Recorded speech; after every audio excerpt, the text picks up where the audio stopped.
Please welcome 30 years after board member Jasmine Niku.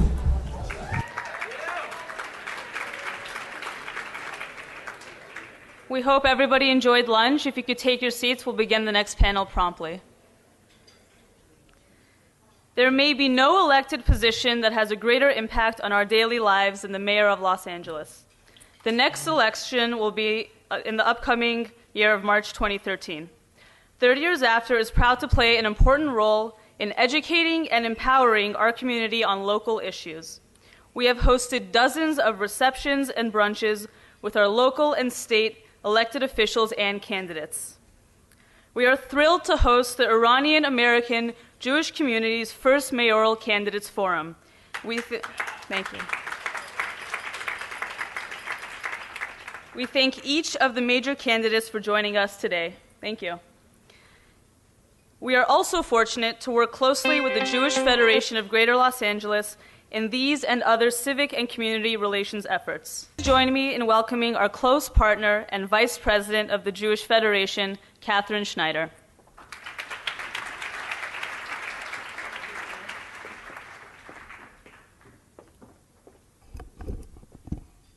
Thank you. I am thrilled to be here today with all of you, and I'd like to congratulate 30 Years After on another tremendous conference. It's a wonderful job and a credit to our community. So thank you to all of you. You deserve it. Each year, our federation takes missions to Israel of elected officials and key leaders from our Los Angeles civic community. These men and women are not part of the Jewish community and may only understand Israel based on what they read in the newspapers.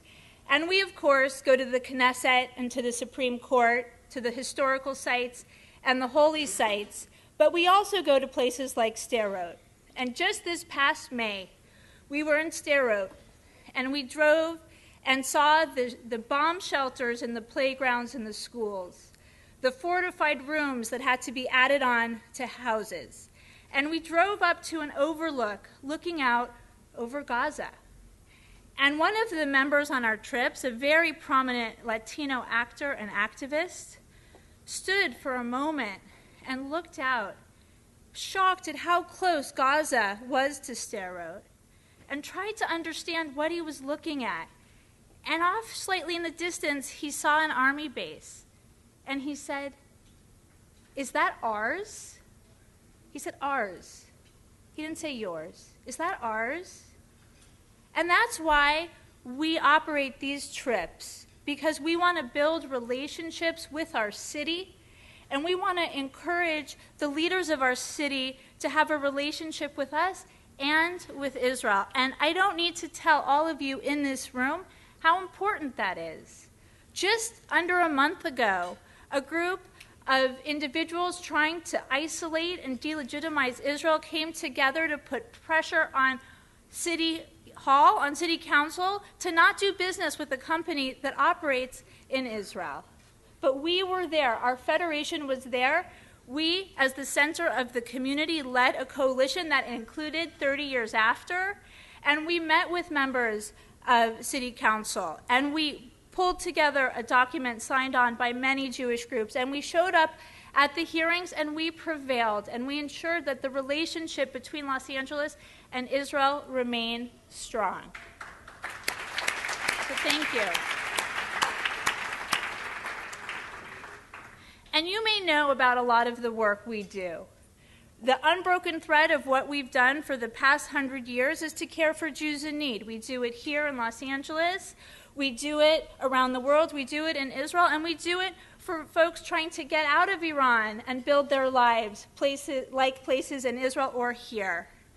We also are concerned about the next 100 years, about all of your grandchildren, because 100 years from now, we want them to be in a room just like this one, advocating for and learning about the things that matter most to them. But it's not enough for us to be in this room. We have to be out and in our city. That's why we have a program called the New Leaders Project. It trains people just like you to be civic leaders, to understand the issues that move our city and prepare individuals in this program to be the next civic leaders of our city. And so whether you want to be part of an intensive leadership program, come to events with thought leaders and elected officials, or roll up your sleeves and participate in volunteer days like one we're having just next week, we invite all of you to join us, partner with us, and get involved in our work. I'd like to just say two things to you in closing. The first is that we have a table upstairs here at this conference. Please stop by. There are all kinds of information about the work that we're doing. We want to know each and every one of you. I also want to thank you. Thank you for your activism and your leadership. You inspire us. We are thrilled to be able to partner with you each and every day to keep LA safe, the Jewish community safe, and Israel safe. So thank you. And without any further delay, I am thrilled to introduce President and CEO of our Jewish Federation, Jay Sanderson. Thank you.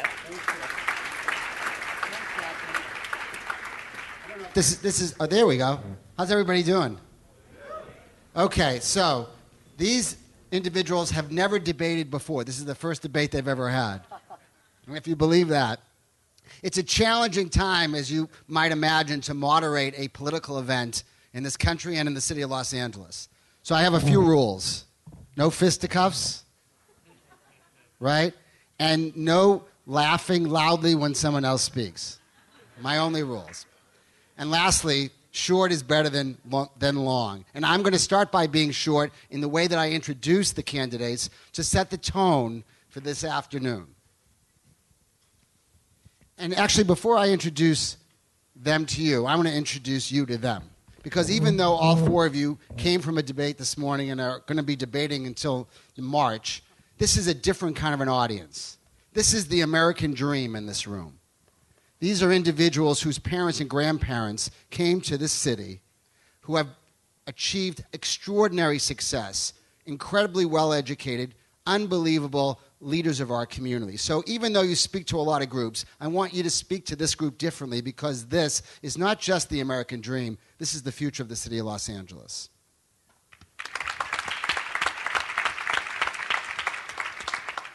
I'm going to start on my left, alphabetically.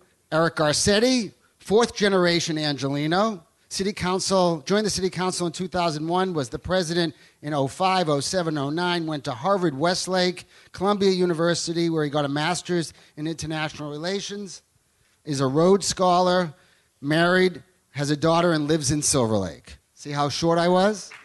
Everybody say hi to Eric. On his left is Wendy GREUEL, who was born in Granada Hills. Valley. There you go, Valley. Mayor Tom Bradley's liaison to City Council in 2002, joined the City Council. In 2009, became our city's controller. Went to Kennedy High School, UCLA, lives in Studio City, and has a son. Kevin James, on her left, born in Norman, Oklahoma. Started his career as an attorney, then assistant U.S. attorney, KABC talk show host. Went to the University of Oklahoma, University of Houston Law Center, where he became an attorney, and lives in Laurel Canyon. And on his left, and I'm not making any political statements when I say that, is Jan Perry. From the great and very important state of Ohio these days. She was the planning director for City Councilman Mike Wu. Her father, by the way, was the mayor of Woodmere, Ohio, so she's a political second-generationer. And she joined the City Council in 2001. She went to USC, studied journalism, and got a master's in public administration, and lives in Los Angeles and also has one daughter. So the way we're going to start this is they're all going to make 2-minute introductions, whatever they want to talk about, and then we're going to have questions that they have. Each will answer, and then some rapid-fire questions, and then some questions from the audience, and closing statements. So we'll start with Eric Garcetti. Thank you so much, Jay, and thank you to the Federation for helping with this. And 30 years after, Sam and the entire board, the Board of Advisors, the Board of Trustees, you've created an incredible institution that is not just an institution in our community, in the Jewish community, but also an institution for this country and for this world. And it is an honor to be before you seeking your vote to be the next mayor of Los Angeles. You know, the story of creating 30 years after and the discussions that you're having here today fit into the story of my life as well. My parents and grandparents and great-grandparents, all fourth generation as I am here in Los Angeles, came to this city or stayed in this city because of the incredible opportunities they came. My great-grandparents who fled the Russian Empire because of anti-Semitism and the conscription of Jews during the Russo-Japanese War came here to a city where they were seeking safety, like so many stories in this room today. But they found something more than that. They found opportunity, the ability to work hard, to start small businesses, to succeed beyond their wildest dreams, and to see in a city that wasn't just a new city for Jews to succeed in, but one in which Jews had been at the center of this city's success from the beginning. Our first nonprofit in Los Angeles, you may not know, was a Jewish nonprofit, the Hebrew Benevolent Union.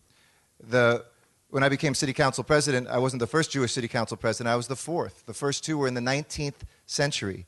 The first head of the Chamber of Commerce in the 19th century here in Los Angeles was Jewish. And when you look at the contributions, whether it's in social justice, whether it's in arts and culture, whether it's in politics or whether it's in business, Jews have clearly been not only pioneers in our own community, but in building the sort of city and the community that we want to see here in Los Angeles.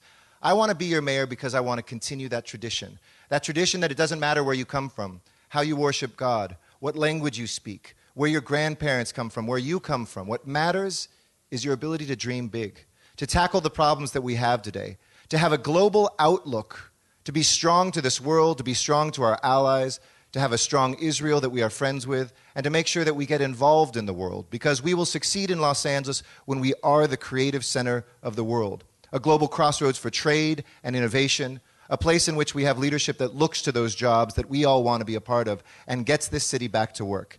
And I'll conclude on this. I am running for mayor because I want LA to work again.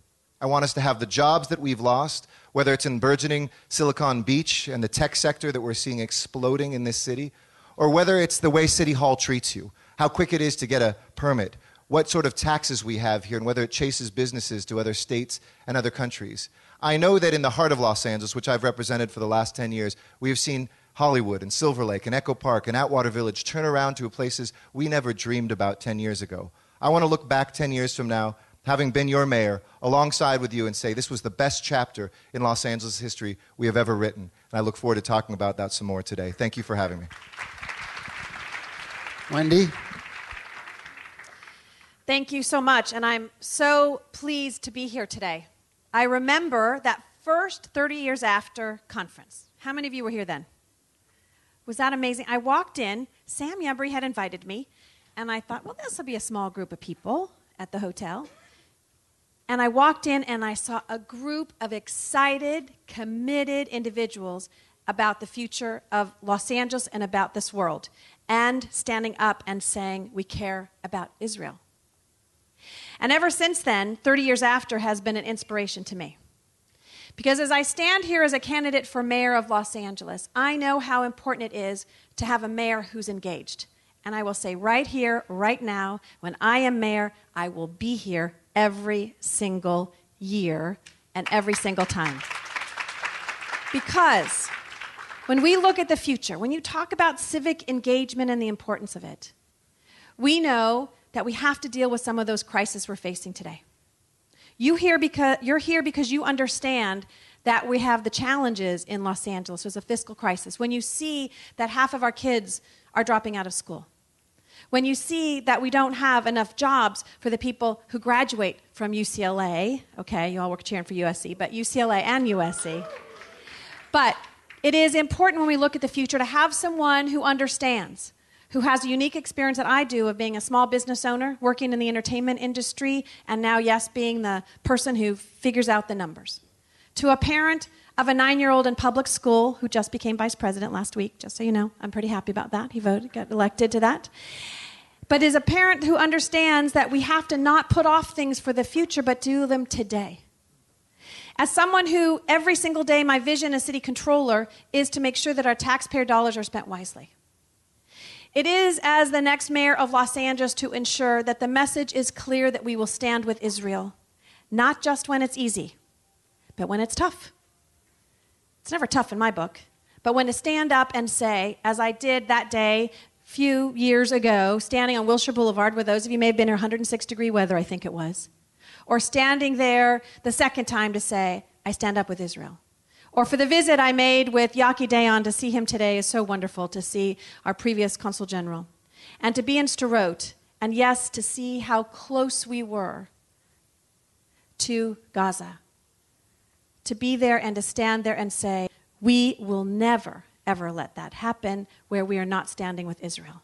As mayor of the city of Los Angeles, and I ask for your vote today, I will be a champion for those less fortunate. I will be a champion to make sure that small businesses have a role to play and they can thrive here in Los Angeles, and be a champion for all of you, because I'm not running just to be the mayor. I want to do the job of mayor. It's not as though they talk about being outside or inside. I'm going to be the mayor on your side. I look forward to being the next mayor of the city of Los Angeles. Thank you very, very much, and thank you to 30 Years After. Kevin?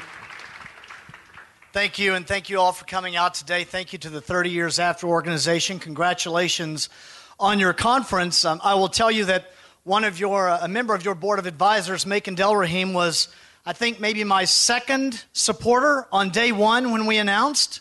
So Macon, thank you, and thank you for the work that Macon does in our community. As you've heard, I've been a lawyer in Los Angeles for about 25 years. I'm 49 years old. And I moved to Los Angeles, like many of you, because it was the land of opportunity. In our great city, you could be anything that you worked hard enough to become. But ladies and gentlemen, today, we are forced to look at a city in crisis.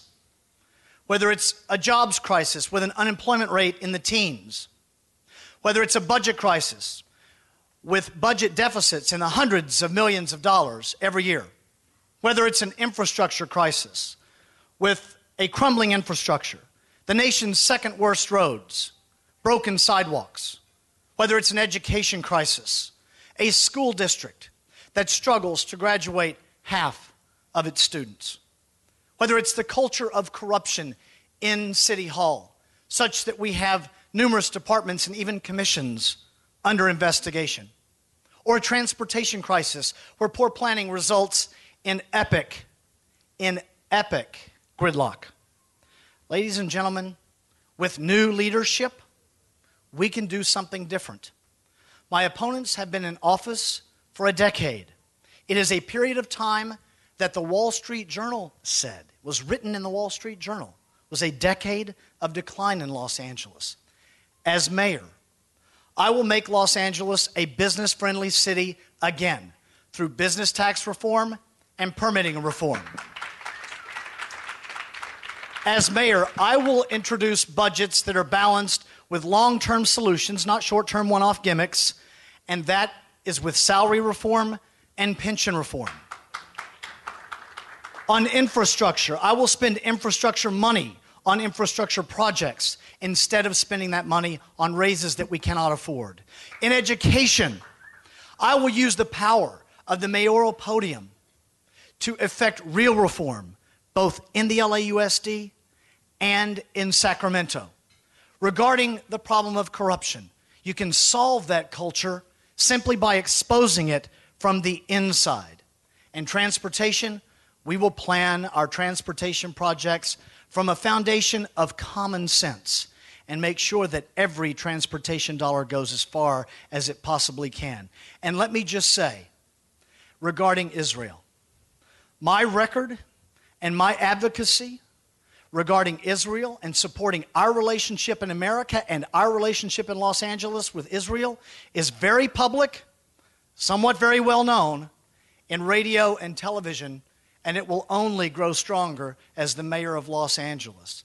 So thank you for the work that you've done in our community, and I'm here to ask for your vote on March 5th, 2013. Dan? Good afternoon, everybody. I'm Jan Perry, and I want to be your next mayor. I want to be your first female, Jewish, African-American mayor who speaks Spanish.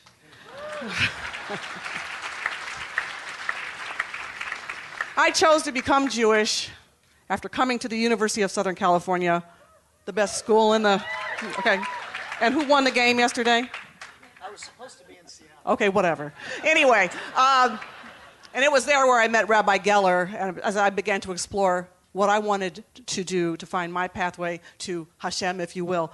And Laura Geller then introduced me. Now, here's the funny part. I actually studied with a UCLA Hillel rabbi. So, okay.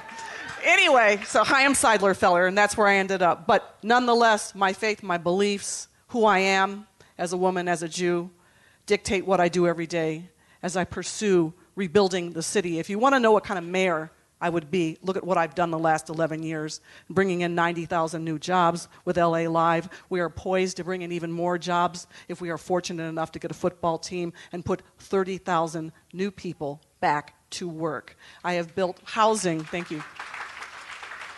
We've had a lot of market rate housing, and it's been a blessing to be able to have 40,000 new people live in this area who never lived here before. But what is a greater blessing is to be able to help people get housed, people who are formerly homeless, mentally ill, women escaping domestic violence, grandparents raising their grandchildren, families who are working but not making a lot of money, but they're making some money. So rebuilding a community out of whole cloth. And actually, I think that very much resembles what it means to be Jewish, to build a community and to be a community, and to be able to build a transportation system that connects the east side of the city with the west side of the city. I have a 21-year-old daughter, so that I can raise my daughter, you can raise your children and your grandchildren here in a city where they won't need to have a car, at least most of the time, and maybe none of the time.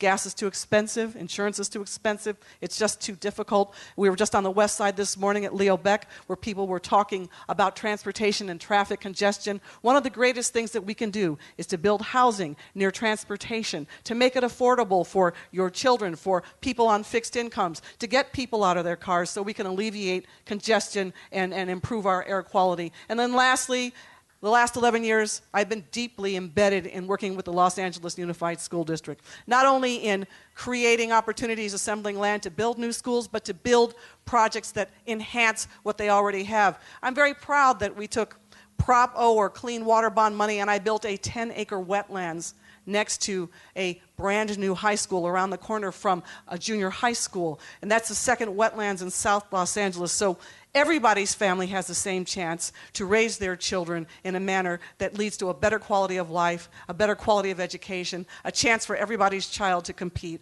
a place to be housed, a way to get there, and a job at the end of the day. So I thank you very much, and I'd love to have your vote. March 5th, 2013. Thanks, okay, so everybody witnessed how polite I was, right? I want the record to show I was polite. You all went 4 minutes, not 2. Everybody went 4 minutes. Apple doesn't lie. Now, I will be interrupting afterwards. You have 2 minutes. Everybody's going to get the same few questions as we start, but I will interrupt if you go longer than 2 minutes, okay? And I'm going to start with you, Eric. A lot of really wonderful stump speeches, beautiful. Didn't change my vote yet. Top 3 issues in this city, how you would address them with specifics. Go.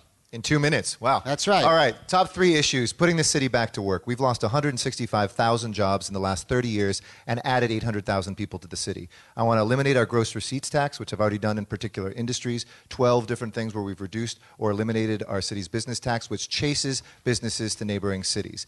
Cutting the red tape and making sure that you can get a permit up, and changing the culture where we don't have general managers who are rewarded for how many tickets they bring in, how many fines they find, but instead how many jobs they create and how many businesses they get started.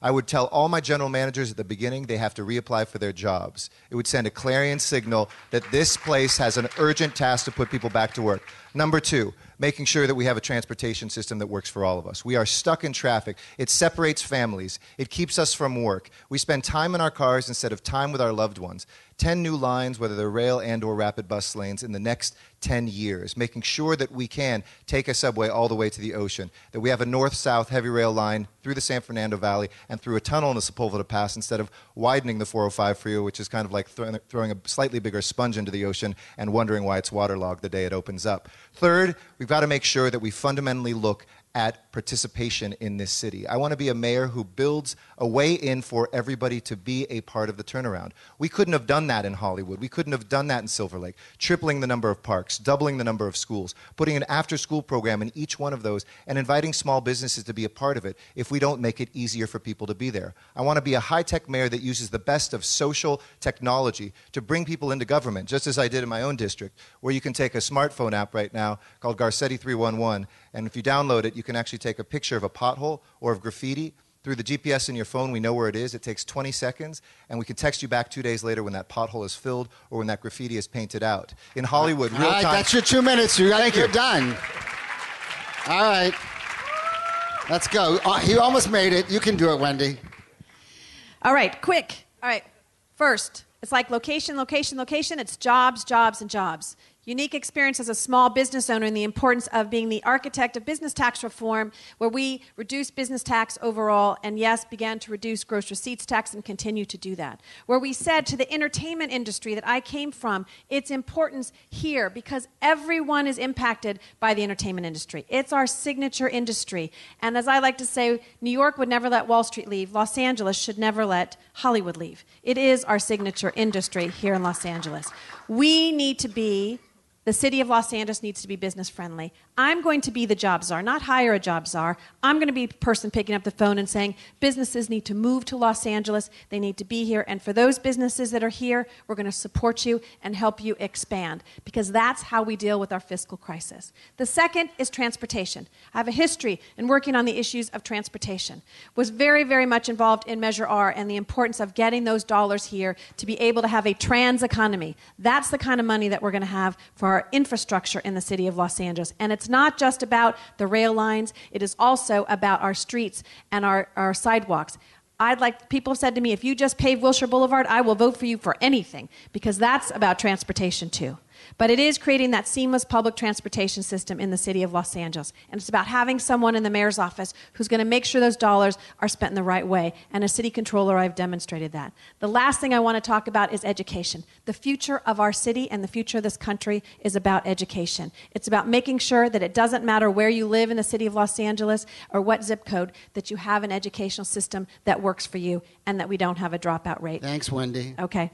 3 things: jobs, education, and transportation, and a few more that I'll talk about later. Yes. All right, Kevin, you got 2 minutes. The 3 priorities: jobs, budget, education. You'll hear the talk tonight or this afternoon about the elimination of the gross receipts tax. We still have the gross receipts tax in place. We still have companies that are leaving Los Angeles. They've impaneled 2 business tax advisory committees, and we still haven't gotten rid of it, ladies and gentlemen. I would submit a business improvement package on day 1 as mayor. It includes business tax reform and permitting reform. If the city council won't give it to us, I'll use my communication skills as a radio host, get the signatures, put it on the ballot, and if they won't give it to us, the people will. As far as budgeting, this current city leadership has given the new mayor a new type of leverage in budgeting to solve the problem of salaries and pensions. Unfortunately for all of us, it is called bankruptcy. That's what has happened. The CAO says we are on the verge of bankruptcy, and that doesn't happen overnight, ladies and gentlemen. It happens through policies over a period of years. That's why we have to absolutely budget with salary reform and pension reform. We cannot chase more businesses away with tax increases. It will not work in the city of Los Angeles. And regarding education, you would think it would be enough now that we're talking about our kids and our schools, but that hasn't been enough, has it? It is now an economic issue. How can we convince businesses to stay in Los Angeles? How can we attract new companies to come to our great city when we don't have a public school district that their employees are comfortable putting their kids into? We cannot. So it must start with education. So it is jobs, budget, and education. And 1 point on paving Wilshire Boulevard. Last time I checked, ladies and gentlemen, paving our streets in Los Angeles is pretty basic. All right, and it ought to be something that is done that you don't have to run for office on. And our streets are the 2nd worst roads in the nation, according to federal highway data. Thanks, We've Kevin. got to fix it. Thank you. All right, Jan. The next mayor has to be the primary cheerleader, the ambassador on behalf of the city of Los Angeles to bring net new jobs here. We're not going to be able to tax our way out of this recession. We will have to build our way out of this recession. And that means bringing more jobs in here, mega projects, collateral projects, more development. This community is very familiar with that because I can tell you firsthand, much of downtown has been built over the last 10 to 11 years by this community through private investment. And it's been a godsend. And we've been able to leverage private investment with public dollars to be able to work with young people out of Los Angeles Trade Technical College, nearby social service providers for people who are job ready, and put people back to work. Because when you put people back to work, they spend money in the economy, they take care of themselves and their families, and then we begin to rise all together. The next priority is transportation. Again, I said earlier, a way to put people back to work and a way to get them to work so that we can improve the quality of our air. And then lastly, I believe that education is the next battle that we have to overcome.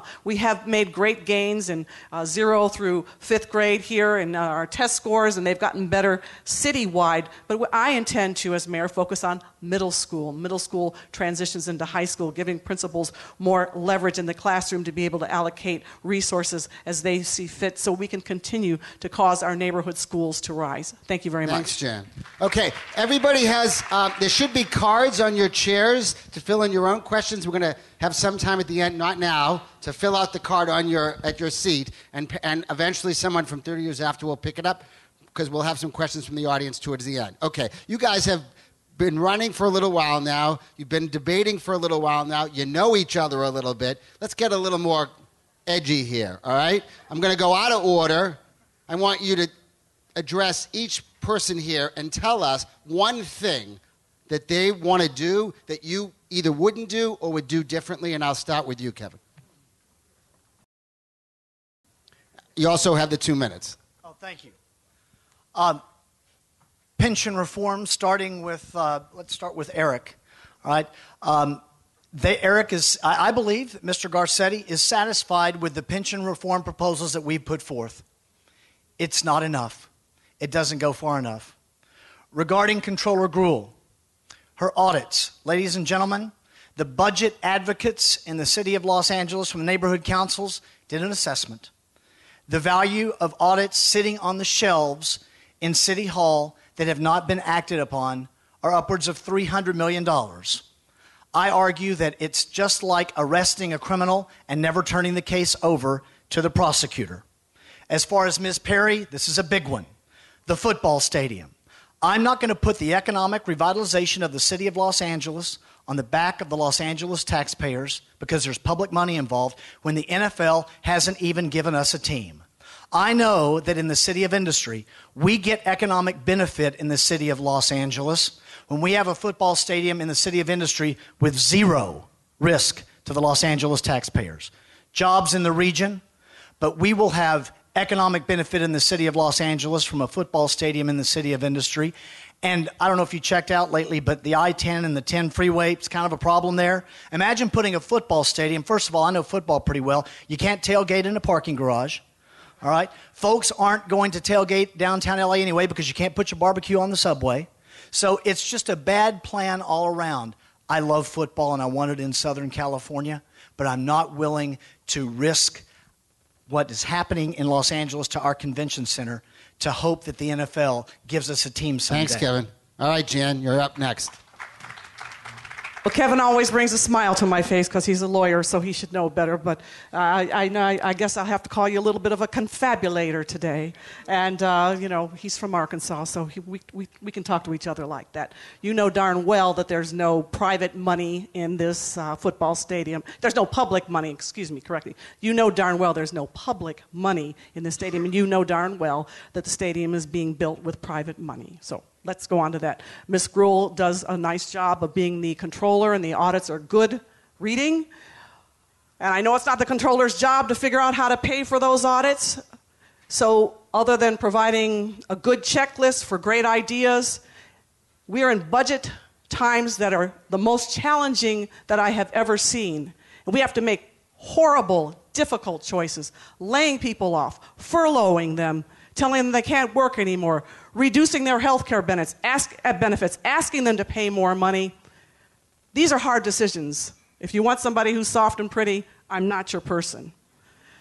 Mr. Garcetti, you're a bright man. I've respected you for many years. You know, you and I haven't discussed this, but Your vote on redistricting was devastating to South Los Angeles.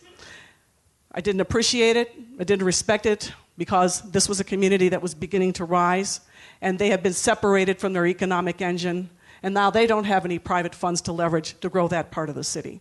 These are the things that I disagree with. Thank you. Wendy? Thank you.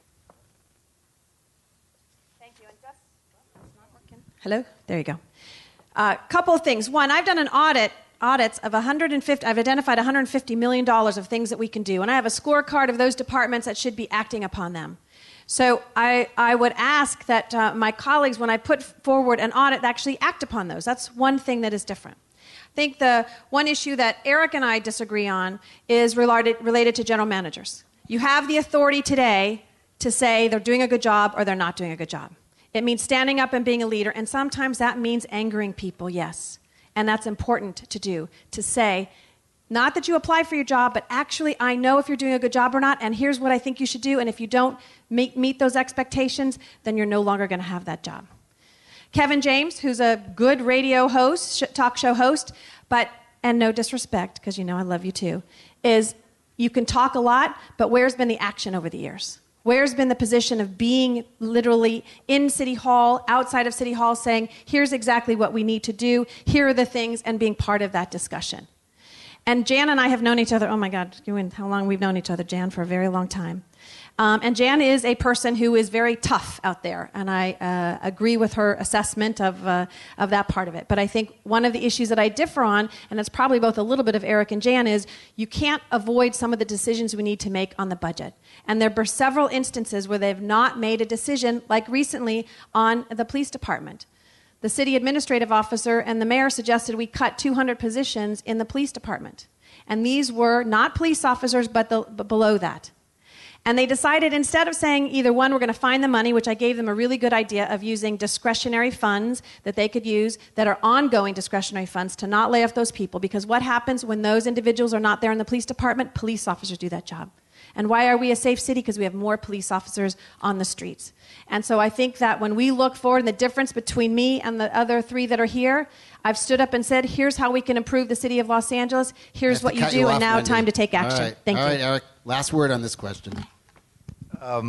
Well, thank you. That is a question that asks us all to kind of in some ways turn against each other in subtle ways, but I'm going to resist that temptation because I'm not running for mayor to point out other people's weaknesses, but to play to my strengths and let you make the assessment about that. What makes me, I believe, different on the stage is, besides never having a talk radio show, and I probably would have a difference, I would have tried to bring people together more if I had a talk radio show, but you did a great job, Kevin, certainly in providing a certain perspective, is we can hear a lot of talk about the things that we would do. I want to tell you about the things that I have done. I'm not satisfied yet on pension reform, but I'm up here having negotiated the pension reform. When difficult decisions were asked to be made by some and others were silent, I actually was at the negotiating table. In the politics of today, you don't read about it unless you do a press conference and beat up on the unions or beat up on the banks or find whoever the enemy is. What is tougher and which distinguishes me is I actually get behind the scenes and do the hard work of making sure we deliver hundreds of millions of dollars of pension reform that not only kept us away from bankruptcy, but if you don't take my word for it, Wall Street gave us the highest rating, all three bond rating companies this year when we went to them for our annual bond for our revenue. I've delivered on pension reform. I've delivered on neighborhood turnaround. I've delivered on the things that people want to see in a neighbor. And one difference between me and the other folks on this stage is I want to be a regional mayor. I actually want to be a mayor for Beverly Hills. I want to be a mayor for Santa Monica. I want to be a mayor for Calabasas. I want to be a mayor for Culver City. Not of those places, but crime doesn't stop at the city border. Smog doesn't stop at a wall that's built in the city of LA. Economic turnaround and where we work is a regional issue. And as mayor, I'm going to bring together the regional mayors twice a year at Getty House, the mayor's residence, to sit all day long to talk about how do we together with Santa Monica keep digital information companies like Silicon Beach here? How does Long Beach and El Segundo and Burbank and Los Angeles work to keep aerospace here? And my time is up, but I hope we'll emphasize those strengths. All right. Thank you. I want to change gears now and talk about safety and security. There are many in this country, especially in Washington, that believe that if there's a war in the Middle East, one of the battlegrounds is going to be Los Angeles, and that the safety and security of Jewish institutions and synagogues is challenged. And I want to know from each of you, in 2 minutes or less, what you will do as a mayor to make sure that our synagogues and our schools are safe, starting with Wendy. As a council member, I was one of the individuals who met with a number of the synagogues and with training with all Los Angeles Police Department and sat together and said, how do we improve our response? How do we ensure that not only just during the high holidays, but other times that we are cognizant of the potential risks? When I went to Israel with the Jewish Federation and others and the mayor, we met with the leaders there about how to address and learn from some of the challenges that have been occurring in Israel for Los Angeles. We brought back those from the airport and made sure that they were dealing with the city of Los Angeles and our airport to make it stronger. So the relationship and the importance of learning, because unfortunately Israel has had to deal with so many tragedies, that we can learn from them. When you walk in the airport, you can see in Israel, you don't see all of the guards, but you know you are safe because they have designed ways in which to ensure that they're protecting. And so I, as the mayor of Los Angeles, will continue that relationship, not only with the Los Angeles Police Department, but also learning from Israel, having meetings regularly with the LAPD, which occur today and to increase in the future with all of our synagogues and all of our religious institutions, because that, I believe, is so important. And I was so proud when the Consul General made sure that we had an Israeli flag on Wilshire and said it is important to send that message. Thank you. Thank you. Jan? We have some fine examples here already of organizing our communities in a way that uplifts us in the area of homeland security and maintains that faith-based component through organizations like the American Red Cross, emergency management systems, so that we can be more tightly networked, more educated, do greater outreach through synagogues, through schools, through senior centers, through organizations such as this. Organizations with enthusiastic young people who are very comfortable with the social network and are able to disseminate information in ways their parents and their grandparents may not. But what's important is that we share information, that we understand the threat we face as a major metropolitan city with so many high-profile targets, and that we have the seeds of opportunity that have been planted here already, and we need to open the doors even wider and make sure that we are even more inclusive of everyone's community, most especially the Jewish community, because that is one of the highest profile targets. And as next mayor, that is something that would be an extremely high priority for me, because the Jewish community's safety is the safety on behalf of the entire city. Thanks, you. Jen. Kevin? So many things I have to do here. Buttoning is part of your time. Buttoning and all that part of it is part.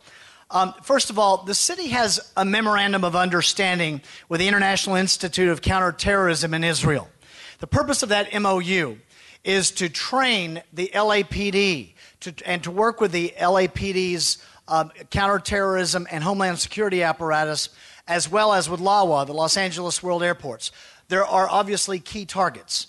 And being a former federal prosecutor, working in the U.S. Attorney's Office at a time that terrorism is a real threat, I understand just how dangerous it can be in Los Angeles if things get out of hand. I will continue the work with the International Institute of Counterterrorism, the work that the Los Angeles Police Department has done through LAWA, through our Department of Homeland Security, which is actually one of the real jewels of our law enforcement community right here in Southern California.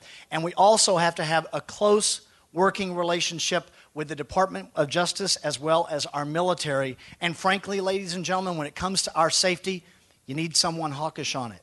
And I have a record through my years in the U.S. Attorney's Office that I would certainly be to protect your community and our greater Los Angeles community and region as a whole. Thank you. Okay. Eric. We in Los Angeles are at great risk. And I see each year that passes more and more complacency because of our successes and our luck. But the question is not whether or not we will have these sorts of attacks here in Los Angeles, whether there's war in the Middle East or not, and let us pray and work for that not to happen. But when? It is a fact of our lives, this generation, those of us who have grown up in the post-9/11 era, it is a fact of our lives. And we have to harden targets and we have to train people. I would say the 3 T's. We have to make sure we use better use of technology, training, I know it's not technically a T, but attention, for our houses of worship, for our community, and for our people. And I say this not just as somebody who's worked on this as a city council member, but as a sworn officer in the United States Navy who works in intelligence with a focus on the Middle East. I know in deep and personal and direct ways how important it is not only to have collaboration at the national level across our partners, but I work in doing that with our international partners as well. So technology. In Hollywood, we had a great turnaround on public safety due to many things, including having more police officers. And even in tough budget times, when people said, it's the safest year in 50 years, let there be a few fewer police officers. I would never let that happen, and I held the line. But we also used technology on Hollywood Boulevard when we learned that in caves in Afghanistan, Al-Qaeda had pictures of Hollywood. They had it of the Mann Theater, they had it of the Egyptian Theater, of the Hollywood sign. And so we put cameras on Hollywood Boulevard with signs that said you were being watched. As we know in other places, like they have in London, as they have in Israel, we have to harden those targets. But second, we have to train one another. How many of you have ever had a training for what happens when a terrorist event occurs? We have not done that. A few people here, but we have not done it as a city. And that comes from the leadership of a mayor and somebody who has a national security background. And then third, the attention. We must be vigilant. We must not say, nothing's happened in a while, we can begin to relax. That's exactly when people strike. Thanks, Eric. Okay, I'm going to ask one more question before we go into the next segment. And this is a one-word answer, literally a one-word answer, yes or no. Okay? I'm going to start with you, Jan. Will you work aggressively to divest city pension funds from companies doing business with Iran? Yes. Kevin? Absolutely. Definitely.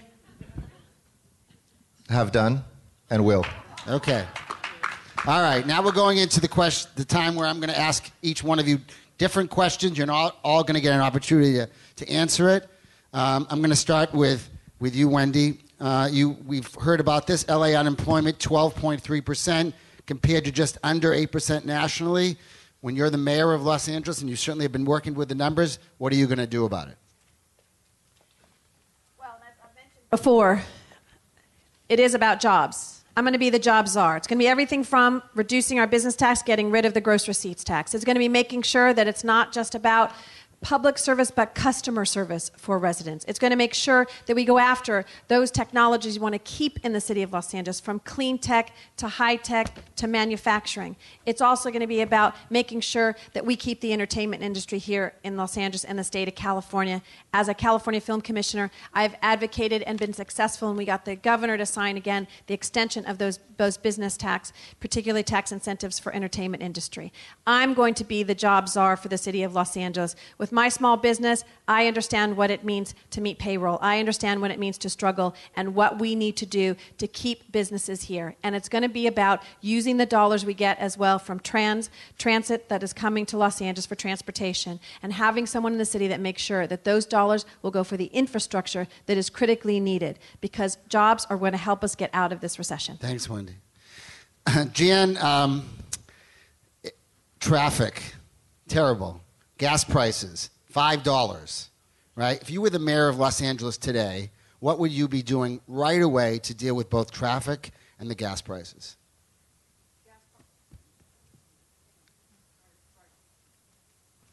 Okay, there we go.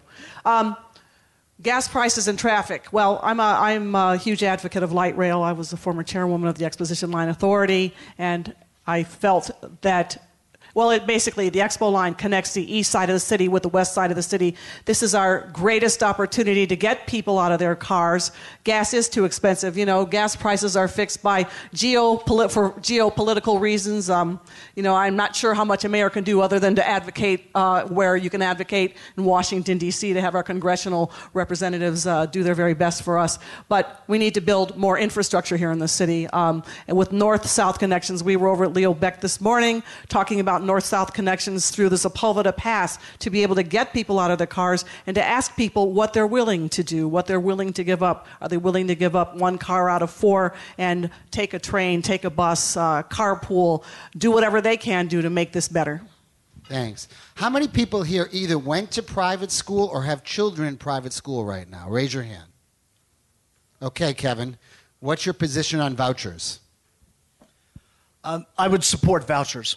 I would support vouchers because I think choice is very important. Something that I have done, And there are things that you can do when you have the privilege, like I did, to have a radio show for almost a decade in this community, because you can affect real change.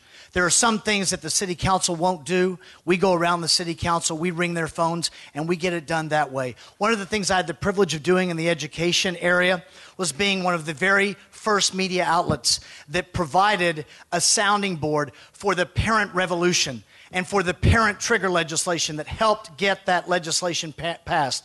Because when you incentivize parents, you improve schools across the board.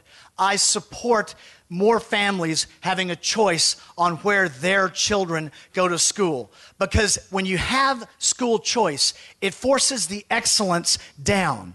Because the best schools fill up first. And then that forces the excellence to the other schools that fill up second and third. So I have a record, and I do support vouchers, and that's what we would do to help, part of what we would do to help improve education. Thank you.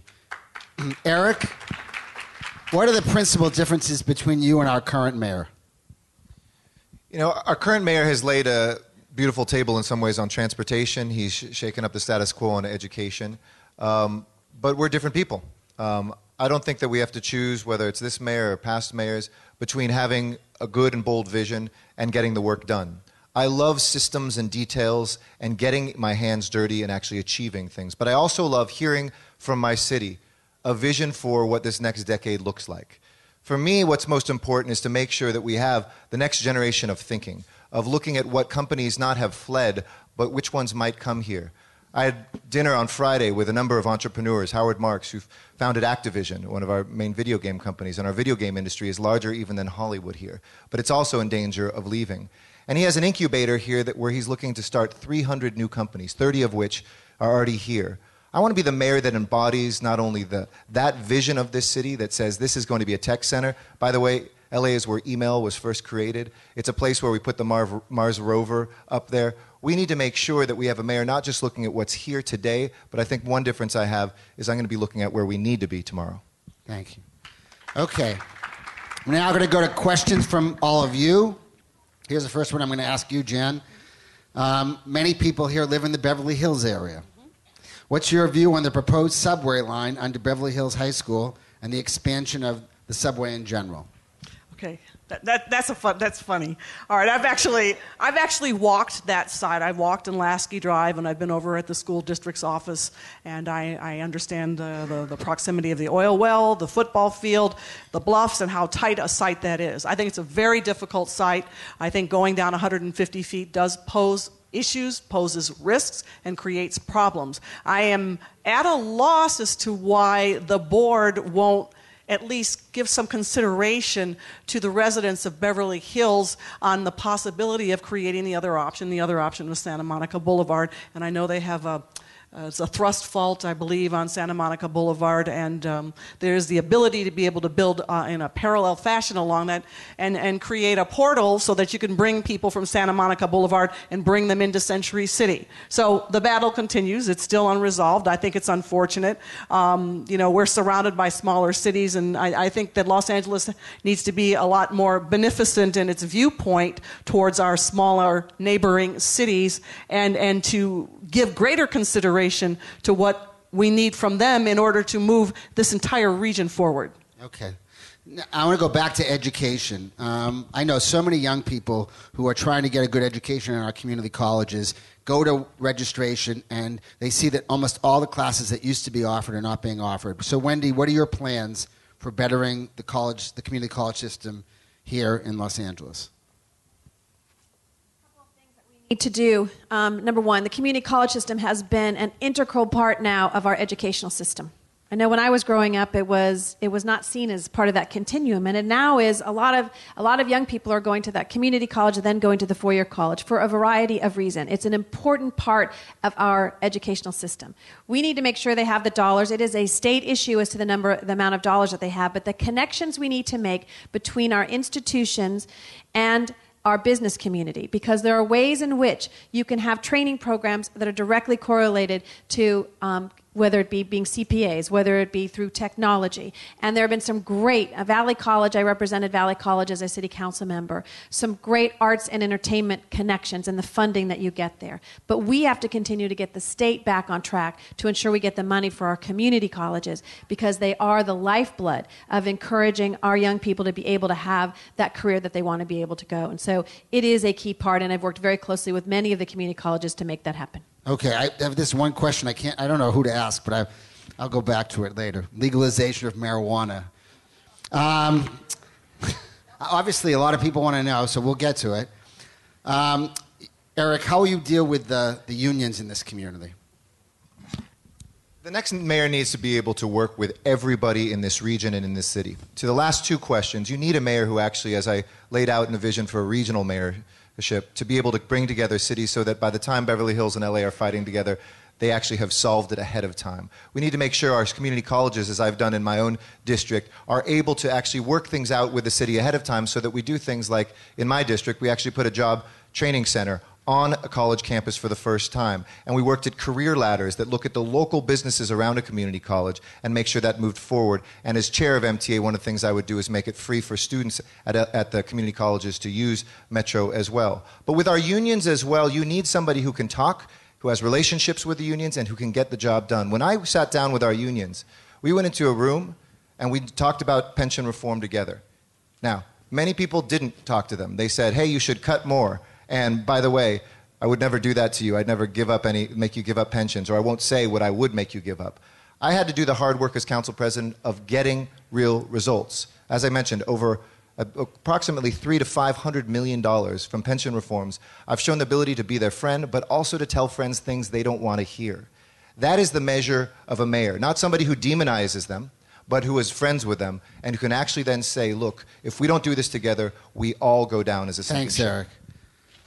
All right, I was going to give you the legalization of marijuana question, Kevin, but I don't want to. I'll give you one last one, and then we're going to go to closing statements. And I'm going to, by the way... I'll answer it if you want, if people want an answer all right. for it. Let's talk about legalization of marijuana. I think it's interesting. I bring a couple of interesting things to this.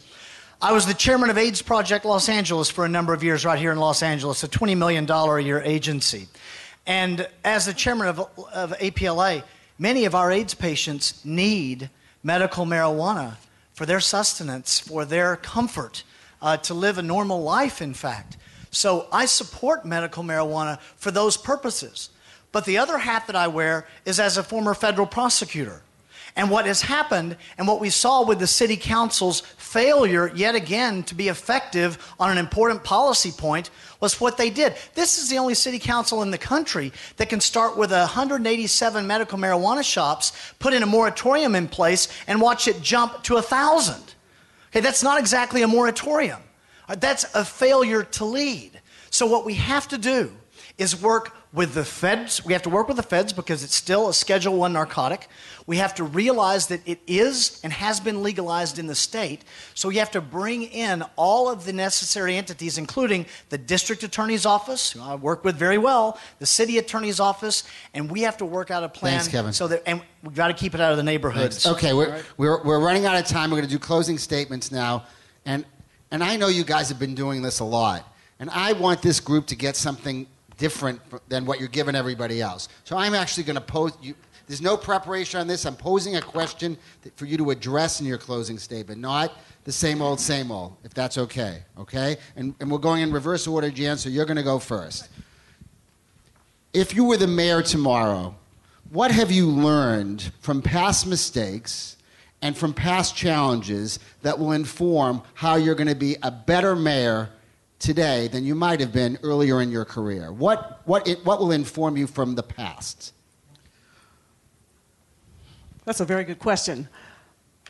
I've evolved as a public servant. I have matured as a public servant. I have learned that sometimes when things look rosy just around the corner are very difficult times, and that you have to take a more conservative view when you have the responsibility, when you are the shepherd of public money and people's money, and that you have to be mindful that you don't throw people into homelessness or to throw them into a state that will pull the entire city down, but you have to do what's best for the greatest number of people, even if that means putting your own political capital at risk, and that you have to do it on the public record, no matter how uncomfortable it is, and no matter how much enmity it may earn you, you still have to be consistent in what you do. You have to have basic values that you live by, principles that you subscribe to, and act upon them in every decision that you make. That is extremely difficult to do in politics, but at the end of whatever process you're in, I can tell you firsthand, and I've had many, many fights in city council. Some I've lost, some I've won, but I never have to remember what I said, and that the people that I have represented have always believed that I have fought on their behalf and not for my own personal gain. Thank you. Thank you, Jan. Kevin? Same question? Same question Okay. as your closing statement. Okay. One of the things, though, to prove that my closing statement is not one of these stump closing statements that you're going to get, I want to address a couple of things. And my closing statements are never the same because I address them to something that happened in the discussion. Two things. Okay. First of all, something that I have done as a radio host and had the privilege to do was call attention to the growth of the rape kit backlog in the city of Los Angeles, because representatives from the Rape Treatment Center were not getting attention from this city council. The city council knew they were growing and didn't stop it until we sounded the alarm, number one. Number two, there was a comment earlier about the city's bond rating being as high as it was. Ladies and gentlemen, the reason is because your city council moved money from special revenue funds to repair sidewalks, water mains, and fire hydrants, and parking abatement, and put it in the reserve fund to bolster the reserve fund balance. Now, something to answer your question, something in my career that I would change, or that I've experienced, that I've learned from, negotiating skills. I've been negotiating. I've been a lawyer for 25 years, and oftentimes in a negotiation, if you're successful, everyone walks away unhappy. And that doesn't lend itself well to a political office. That's why I'm not a professional politician. I want to be mayor. I want to be reelected mayor. And then I'll go teach the kids at UCLA or USC just how we fix Los Angeles. In the meantime, I want your vote on March 5th, 2013. Thank you. Wendy? Thank you, and thank you to 30 Years After for once again having an incredible event that encourages civic involvement, because that's the only way that we're going to solve the problems here in the city of Los Angeles. You need someone who's going to be an honest broker, who's going to be a fiscal watchdog, who understands where the bodies are buried and says, here's how we go forward in the city of Los Angeles. It is too important to not address the issues that we need to face, which is housing and transportation and education and, yes, jobs. But most importantly, having the dollars there to provide the basic city services that we want to see, which is for public safety, and create after-school programs like LA's Best that I created in 1988 for our children of our future.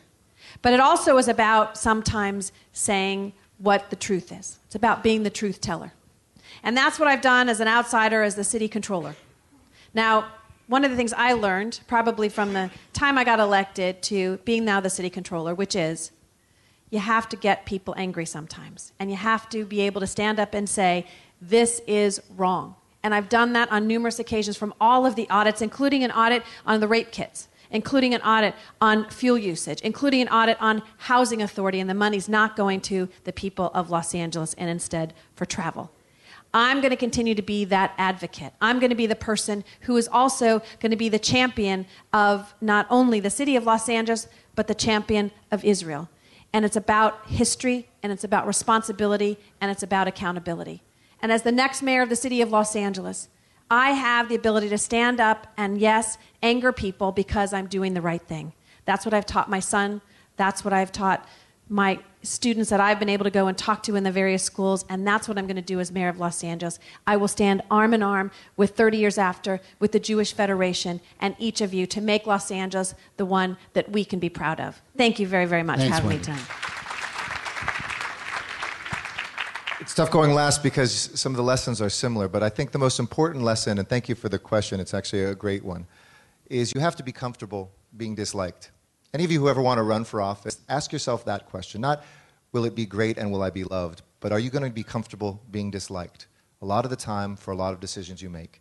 To go to a union that doesn't want to give anything up and say, it's time to solve this together and to do pension reform. To go to folks in a community who spit in your face when you're trying to build permanent supportive housing for homeless individuals, and you say, look, this is something we must do. In the face of those things, I think early on, I tried to make sure everybody was pleased. And what I learned in my job is you can't. And for our next mayor, what you need is an ability to be comfortable with being disliked, but to be strong enough to have a moral compass to move forward. And that compass comes from my experience as an Angelino. I grew up in an Iranian suburb called Encino.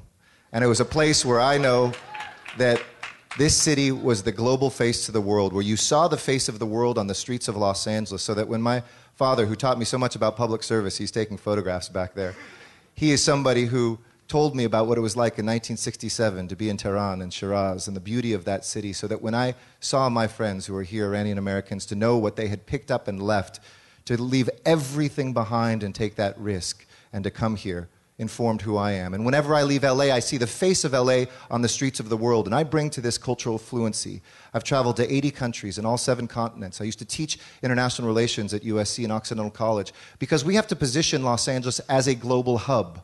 We have to understand that our future is in that success. I've been proud to author Strength for Israel, whether it was Gilad Shalit, the resolution, or to author sanctions against Iran in our state legislature, the support that we had from city council. And I will continue doing that, because we must stand for justice, we must stand for opportunity, but we also must be the next generation of leadership. And 30 years after resonates with me as a 41-year-old, because growing up with so many of you here, I know that our future, our best future, is still ahead. I'd be honored to be your mayor, and please go to ericgarcetti.com to find out more. Thanks so much. So, first of all, I want to thank Sam. I want to thank 30 Years After for hosting this incredible debate. I want to thank all of you for being here and being engaged in the community. And lastly, as I started, I want to thank Jan Perry, Kevin James, Wendy GREUEL, and Eric Garcetti.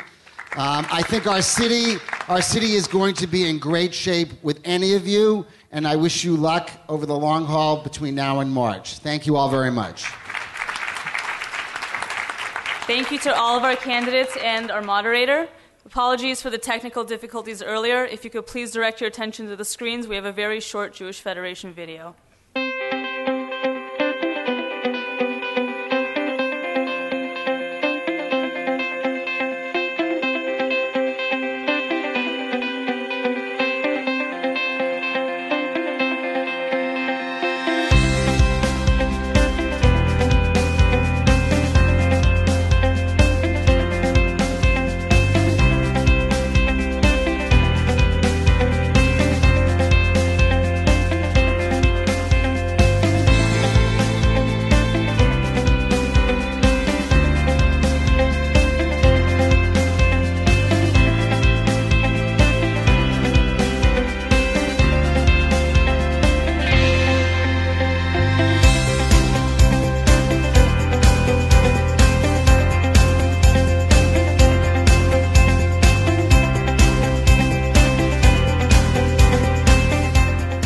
Before we take our next break, we are thrilled to host a close friend of our community, Congressman Brad Sherman, to share a few brief remarks.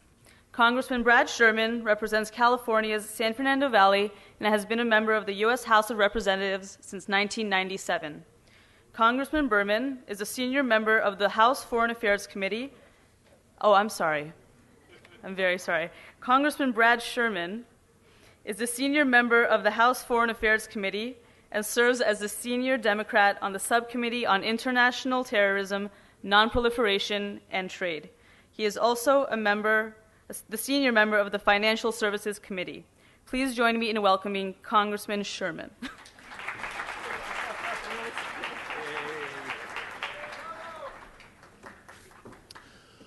Hello, my name is Brad Sherman, and I'm not running for mayor.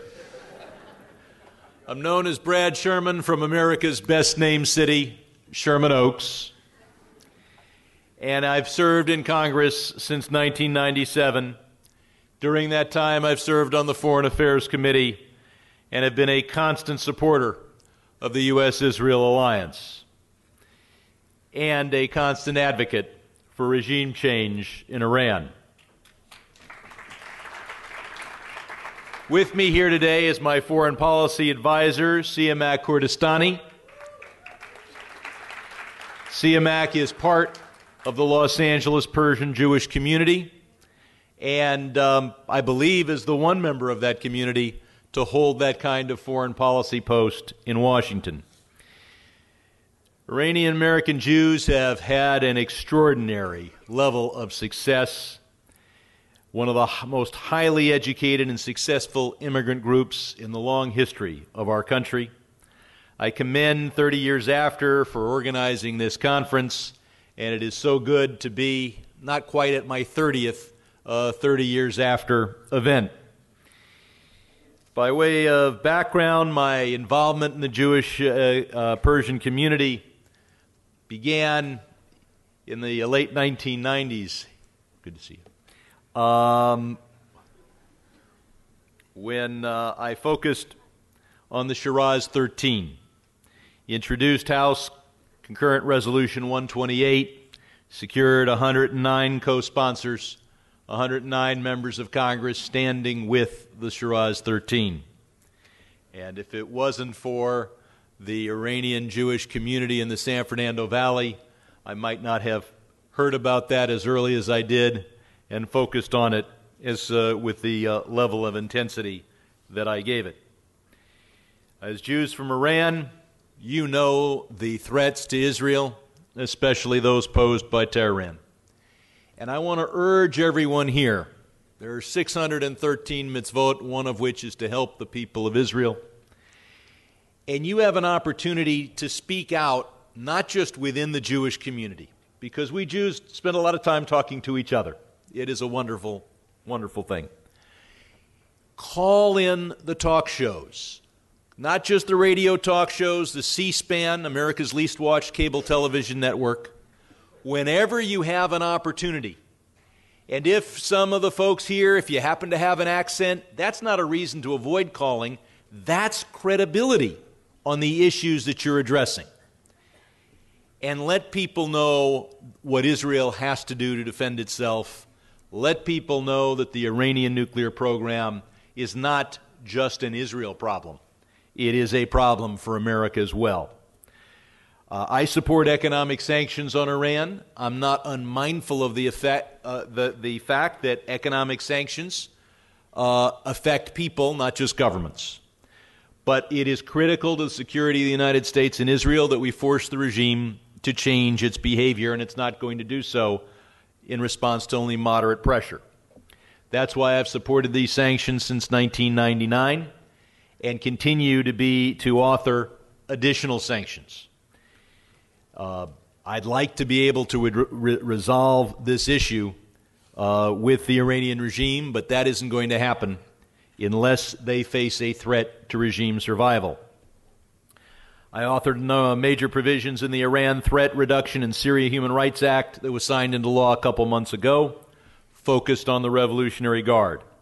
I've introduced a tougher bill, the Iran Financial Sanctions Improvement Act, which would impose sanctions not just on a few identified Iranian banks, but all Iranian banks, because that's the pressure that will be necessary to force changes in behavior.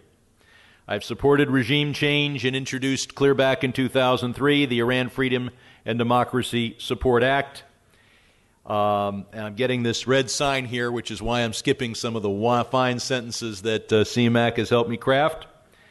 But I do want to talk a little bit about the importance of restoring the Lautenberg Amendment, which has been a lifeline to Jewish and other minorities escaping persecution. In September, just last month, I joined with many other members of Congress in calling for the Lautenberg Amendment to be renewed. The U.S. refugee program, in cooperation with Austria, is a critical legal escape route to the United States for Iranian Jews. There are few issues where I've taken a strong stand, and I'm the only Valley member of Congress to do so.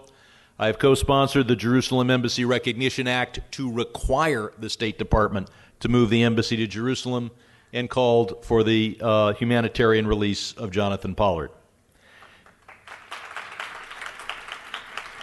Finally, supported every effort at alternative energy and wrote the U.S.-Israel Energy Cooperation Act because we have to get the world off of its addiction to petroleum, because for reasons that only the most learned rabbis understand, Hashem has put the oil in all the wrong places. I look forward to working with you for alternative energy and for the freedom of the Iranian people and security of the people of Israel. I'm Brad Sherman from Sherman Oaks. Thank you.